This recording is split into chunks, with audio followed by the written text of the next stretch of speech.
뭐 들어가서 생착해가지고 자리 잡는 게 아니구나. 그러니까요. 이게 균이 살아가지고 가가지고 얘네가 뭔가 으쌰으쌰를 해야 되는데 이게 좀 보면 어떤 좀 고민들을 좀 해결해줘요. 닥터 프렌즈. 안녕하세요, 닥터 프렌즈입니다. 우리는 아무래도 살아가면 갈수록 혼자 사는 게 아니라는 걸 좀 느끼는 것 같아요. 본인도 느끼시나요? 네, 우리 삶 자체가 굉장히 공생이잖아요. 나와 뭐 친구, 가족, 그 주변 사람, 직장 동료. 공생이죠, 기생 아니고. 그렇죠, 공생이죠. 살생 아니고. 네. 열심히 일하는 동료들과 달리 이 녀석들이 하는 일이라곤 입 위에 가만히 앉아 있는 것뿐이다. 정말 이 마크로 세상, 우리 밖에서 보이는 세상도 그렇지만 사실 우리 몸속에서도 마찬가지라는 이야기예요. 그 공생은 진짜 잘하고 있겠다. 네, 잘하고 다른 건 모르겠지만.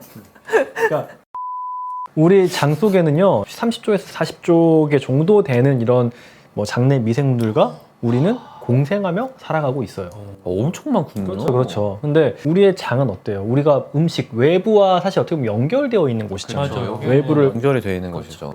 가장 먼저 만나는 곳. 그렇다 보니까 우리의 면역 시스템을 얘네가 관리하고 교육한다. 네. 그리고 당연히 장 속에 있으니까 소화와 영양 흡수를 돕는다. 그렇죠. 특정 물질들을 더 잘 소화시킬 수 있게 하고 더 잘 흡수시킬 수 있게 하는. 그리고 그걸 넘어서서 어떤 우리 몸의 전체적인 어떤 염증을 조금 감소시키거나 늘릴 수도 있고 우리의 어떤 에너지 대사, 체중 관리 여기까지 이야기가 나오고 심지어 이걸 넘어서 장뇌축이라는 개념. 맞아요. 우리의 뇌까지 어떤 우리 장내 미생물들 어떤 여러 경로를 거쳐서 영향을 주기 때문에 정신과적 질환이나 뭐 우울감이라든지 그 외에 어떤 인지 기능 이런 것까지 장내 미생물들이 영향을 미칠 수 있다. 정말 공생하면서 여러 가지 영향들을 서로 주고받는 이제 그런 개념이거든요. 그래서 이런 장내 미생물 관리를 위해서는 당연히 먹는 게 가장 중요하긴 그냥 해요. 먹고 사는 거니까. 그렇죠.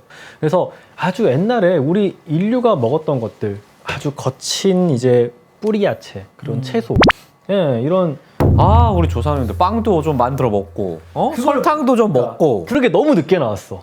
빵이나 설탕이나 이런 게 지금 걱정 없이 먹을 거 아니에요. 너무 늦게 나왔어요. 우리가 그런 걸 안 먹고 너무 오래 살았던 거예요. 그런 것들이 이제 우리 장내 미생물들의 먹이가 되고 여기에서 좋은 에너지들을 이제 뽑아낼 수 있는 그런 장내 미생물들이 우리에게 이미 자리 잡았고 얘네랑 이미 너무 복잡한 상호관계들이 그러니까요. 형성이 돼버렸는데 한두 마리도 아니고 30조, 40조 되는데. 뭐. 네. 근데 그게 지난 한 100년 사이에 여러 초가공식품들로 인해서 여러 가지 교란이 생기고 있는 이제 시점인 거죠. 그리고 우리 또 조상님들이 많이 먹었던 발효식품, 사실 발효식품이라는 것도 아주 옛날부터 있었던 거거든요, 사실.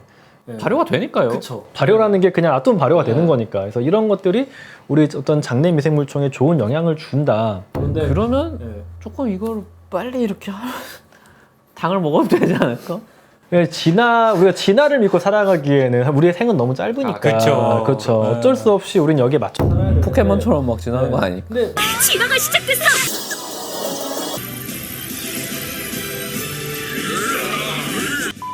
말한 대로 이 가공식품 같은 게 너무 많아요. 이제 너무 우리 혀를 자극하는 음식들도 너무 많고. 많죠. 그래서 저도 되게 노력을 하긴 하지만 좀 부족해서 사실 저희 아이들 같은 경우에는 여러 프로바이오틱스 제품 같은 걸 좀 먹이기도 하고. 사실 그래요, 솔직히 말해서. 그래서 좀 어때요, 두 분들은? 저희도 애들은 먹어요. 저도 유산균은 뭐 가루 같은 걸로 해서 먹고는 있어요. 근데 사실 이렇게 좀 사람들이 관심이 많다 보니까 너무 또 많은 정보들, 제품들이 있어서 선택에 사실 굉장히 좀 어려움들이 있어서 오늘은 장내 미생물 환경 그리고 프로바이오틱스에 좀 관심이 있는 분들께 좀 도움될 만한 정보를 좀 소개해 드리려고 해요. 프로바이오틱스 시장은 사실 엄청난 연구들이 계속해서 이루어지고 있어요. 왜냐면 이게 그만큼 중요하기도 하고. 중요하고 이게 그리고 인간이 관리할 수 있는 완전 내가 컨트롤할 수 있는 몇 안 되는 것들 있어요. 뭘 해서 좀 도움이 될 수 있을 만한. 그렇죠. 분명히 그리고 이게 계속 약간 미지의 영역이기 때문에 그래요. 수십 년 사이에 굉장히 많이 교란이 됐고 먹는 게 달라지면서. 진짜 설탕 먹어도 되는 균 나오면 좋겠다. 그래서 처음에 사람들이 제일 관심 가졌던 건 뭐였을까요? 장까지 살아서 가는 처음에는 균수. 유산균? 처음에는 균수 자체. 균수. 맞아. 맞네. 맨 처음에 우리가 프로바이오틱스 어떤 기준으로 먹나 했을 때 다 어떤 새로운 균 혹은 보장 균수. 맞아요. 얼마가 들어있냐. 그래서 균 섭취량 자체가 굉장히 중요했고 그게 관심 많이 가졌는데 사실 그 균수 자체는 이제 많이 올라왔죠. 대부분 다 많이 주는데 뭐 네. 저희는 좀 이렇게 그럴 수는 없으니까. 그럴 수 없으니까. 그래서 나라에서도 이제 그런 걸 다 정해놨고. 그렇구나. 그렇죠. 그런데 이제 프로바이오틱스에 대해 좀 사람들이 이해가 좀 올라가면서 이게 뭐 들어가서 생착해가지고 자리 잡는 게 아니구나. 그러니까요. 얘네가 생착을 하는 게 아니라 정말 짧게 장에 체류하면서 지나가면서 이제 어떤 효과를 발휘하는구나라는 거에 대한 좀 이해가 되기 시작했고 그러면은 영구히 살고 있는 게 아니군요. 그렇죠. 그렇기 때문에 실제 얘네가 그 잠깐 체류하면서 어떤 유익한 효과를 이제 발휘하나에 굉장히 또 엄청난 연구 자금을 써가지고 했고 그러면서 또 나온 게 정말 이게 다양해진 게 이거 미생물마다 좀 유익한 효과가 다를 수도 있겠다. 라는 개념들로 어떤 개별 질환, 개별 특성을 가진 사람들을 대상으로 또 엄청나게 많은 연구들이 이루어졌어요. 프로바이오틱스가 결국엔 스쳐 지나가는 거잖아요. 그렇기 때문에 이게 이것만 넣어서는 안 되겠다 해가지고 그러면은 이 프로바이오틱스들의 먹이가 되는 그쵸? 프리바이오틱스라고 하잖아요. 얼마 안 되는 애들이 있어도 내가 계속 지속적으로 얘네가 잘 먹을 수 있는 걸 주면 더 오래 살 수 있고 또 우리 이미 자리 잡고 있는 유익균들이 건강하게. 조금 더 얘네가 살아있는 애들한테 좀 도움이 될 수 있으니까 거친 야채 뿌리를 먹는 것처럼 좀 이제 그런 개념의 프리바이오틱스까지 이렇게 이야기가 나오는 거예요. 이것도 이미 몇 년 되긴 했는데 프리바이오틱스와 어떤 이런 프로바이오틱스 효과 자체를 넘어서 이런 미생물들이 생산하는 물질 그리고 그 미생물들의 어떤 신체 일부가 우리 몸에 유익한 효과가 있을 수 있다는 포스트 바이오틱스라는 개념까지도 나오게 됐어요. 지금까지는 다 아는 내용이었거든요. 균주스 중요하다, 프리바이오틱스도 중요하다. 근데 얘네가 만들어내는 물질? 이건 진짜 처음 들어봐요. 포스트 바이오틱스. 생각하는 포스트 뒤에 오는 단어는 뭐 아포칼립스, 팬데믹 이런 거였거든요. 중요하죠. 포스트 바이오틱스. 이 개념을 알려면 WHO에서 이제 프로바이오틱스에 대한 정의부터 좀 짚고 넘어가면 좋은데 이 정의가 적정량을 섭취했을 때 숙주의 건강에 도움을 주는 살아있는 미생물로 정의하고 있어요. 포스트 바이오틱스의 정의는 뭘까 보면은 2021년 네이처 리뷰에 좀 따르면은 복용 시 숙주에게 건강 이익을 주는 사멸한 미생물 혹은 그 미생물의 구성 성분을 포함하는 제형이에요. 차이가 뭐라고 생각해요? 사멸한 미생물? 사멸? 균이 살아있고 죽었고는 상관이 없어요. 애의 어떤 신체 일부나 얘네가 만들어낸 대사산물, 이 대사산물은 살아있는 건 아니잖아요. 그렇죠. 얘네도 우리에게 긍정적인 효과를 줄 수 있다는 거예요. 생각해보면 되게 당연해요. 우리 몸속에는 당연히 균들이 다 살아서 효과가 있겠어요? 얘네가 만들어내는 물질들이 있을 거고 얘네가 뭐 죽은 신체의 일부분도 다른 애들이 또 어떻게 먹고 대사하고 해야 될 거 아니에요. 얘네도 먹고 싸고 할 텐데. 그래서 이게 좀 보면 어떤 좀 고민들을 좀 해결해줘요. 왜냐면 우리가 프로바이오틱스를 할 때 항상 꽂혔던 게 이게 균이 살아가지고 가가지고 얘네가 뭔가 으쌰으쌰를 해야 되는데 얘네가 체류하면서 하면 이게 뭐가 좀 될까? 그런 걱정이 항상 있었는데 생착이나 흘러가면서 하는 효과도 좋지만 얘네가 그 만들어내는 그 물질 자체가 우리가 정말 우리 몸속에 이득을 줄 수 있다. 그러니까 우리 장 속에 있는 유익균들도 어떤 물질을 만들 거 아니에요. 그런 것과 같은 물질들을 우리가 먹어줄 수 있다면은 살아서 도달하거나 이런 거에 대한 좀 더 고민을 좀 돌고 좀 더 긍정적인 효과도 우리가 기대할 수 있지 않을까. 라고 해서 나온 거죠. 포스트 바이오틱스의 트렌드 중에 세포의 다당류라는 물질이 있어요. 세포 외 다당. EPS라고 하는데 이게 뭐냐면은 이 보면은 낫또네요? 낫또 같은 거 이렇게 끈적끈적한 거 있죠. 이거예요, 이거. 이 세포벽 외부에 이런 끈적끈적한 점질의 형태로 존재하는 건데 이 점성 있는 물질 있죠. 이거를 이제 다당류라고 생각하면 돼요. 프로바이오틱스가 생성하는 EPS가 이런 느낌으로 있는 거고 이게 원래 어떤 작용을 하냐면은 이제 미생물이 이제 주변 환경에 적응을 하고 이제 어디 부착을 하고 그리고 스스로를 좀 보호해야 될 거 아니에요. 이 EPS가 사실 그런 기능을 해주는 거예요. 그런데 이것 자체도 우리 몸에 유익한 작용을 하는 거죠. 이 끈적끈적한 다당류 자체도. 그러니까 우리 몸이 얘네랑 엄청 오래 살다 보니까 얘네가 만들어내는 물질하고도 이렇게 상호작용을 하는 거예요. 이 물질이 또 다른 어떤 장내 생물하고도 이런 상호작용을 하고요. 그런 것들에 좀 관심을 좀 가져서 포스트 바이오틱스 같은 개념이 나오게 됐는데 좀 먹고 싶어 하는데 내려놓으면 먹을게요. 네. 포스트 바이오틱스도 그렇고 프로바이오틱스도 그렇고 인종과 문화, 환경이 원래 중요해요. 공생이고 어떤 상호작용이라 그랬잖아요.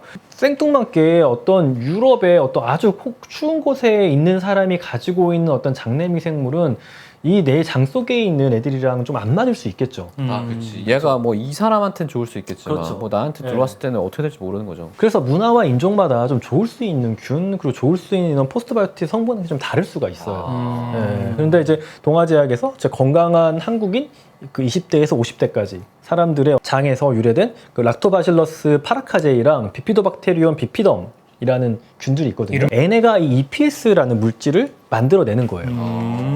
네. 연구를 해가지고 얘네가 가지고 있는 긍정적인 효과들을 좀 논문에 발표도 하고 그런 노력들을 계속해서 하고 있거든요. 기본적으로 이 EPS가 유해균을 좀 억제하고 유익균을 좀 늘리는 효과들이 있었는데 EPS가. 네. 그래서 아까 말했던 그 두 균을 가지고 한 거예요. 근데 어떤 거랑 비교를 했냐? 뭐 많이 먹는 섬유들 제품 중에 이눌린이 많은 돼지 감자라는 게 있어요.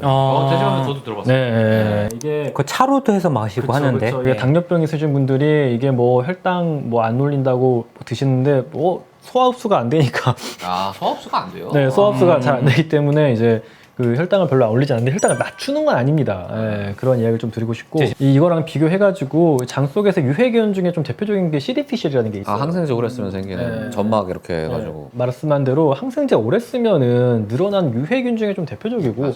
또 이놈이 나오면은 막 설사하고 배 아프고 하기 때문에 증상 되게- 또 항생제를 써야 맞아요. 되고 약간 그런 좀 골치 아픈 균인데 이 균을 억제하는 작용을 봤을 때 이눌린보다 오히려 더 좋아요.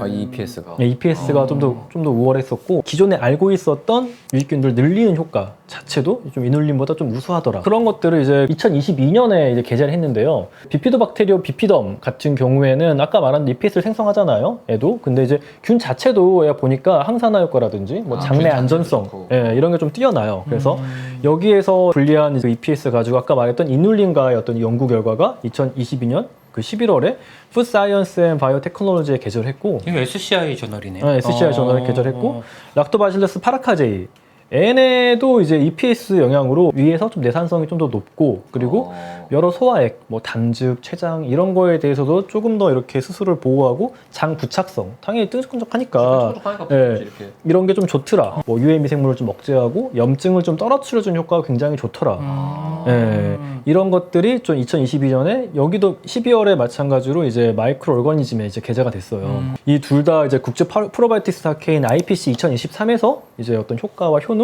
이런 우수성을 좀 발표하고 인정받기도 하고 이런 식으로 계속해서 연구 개발을 하고 있어요. 연구가 근데 진짜 활발하네요. 이게 몇 년 사이에 특히 활발하게 연구되는 분야인 것 같아요. 이 미생물 쪽이. 계속해서 새로운 정보들이 나올 거고요. 계속해서 새로운 어떤 제품들이라든지 여러 뭐 균주 효과들이 보고가 될 걸 생각을 해요. 그리고 이런 게 좀 저는 필요하다고 생각을 해요. 어찌됐든 우리가 식생활이 많이 바뀌었기 때문에 생기는 여러 가지 질환들이 있거든요. 제 생각에는 몇 년 안에 장내 미생물을 변경해가지고 당을 먹어도 괜찮고 그럼 괜히 그 내피셜 아니에요, 괜히. 라면 먹어도 그런 게 나왔으면 좋겠다 박사님들이. 훨씬 더 많이 알려져 있는 거는 장내 미생물이 굉장히 중요하다. 예, 이게 앞서 말한 대로 면역, 대사, 뭐 암발생, 기분, 뭐 뇌질환 이런 것까지 관련이 있다라는 게 사실 먼저 지금 보고가 됐어요, 훨씬 더. 뒤에서는 뭐 자폐랑도 관련이 있다라는 얘기도 연구도 있고. 서로 선의의 경쟁을 해서 우리한테 정말 도움이 될 수 있는 제품들이 나오면 좋겠다라는 생각으로 오늘 좀 컨텐츠를 준비해 봤고요. 좋네요. 이 과정 속에서 가장 어떤 그 바이블이 될 수 있는 어떤 전략은 있어요. 어떤 전략이요? 우리 조상님들이 했던 뿌리 야채. 뿌리 야채, 거친 거친. 채소. 그리고 식물의 본 모습을 가지고 있는 그 형태로 먹는 게 좋고 초가공 식품을 원리하고 충분한 수면을 취하고 예, 사실 이런 것들이 장내 미생물 건강에 굉장히 중요합니다. 네, 이게 사실 기본이고 근데 세상에 또 너무 많은 자극이 있기 때문에 이런 도전들이 이루어지고 있다 라고 생각하시면 될 것 같아요. 네, 오늘 컨텐츠는 이렇게 좀 좋은 장내 미생물에 대한 고민들과 어떤 정보들을 좀 다뤄봤고요. 다음번엔 더 좋은 컨텐츠로 돌아오도록 하겠습니다. 감사합니다. 감사합니다. 하루에 하나씩 이찌란 라면 먹어도 되는 세상이 오면 좋겠다.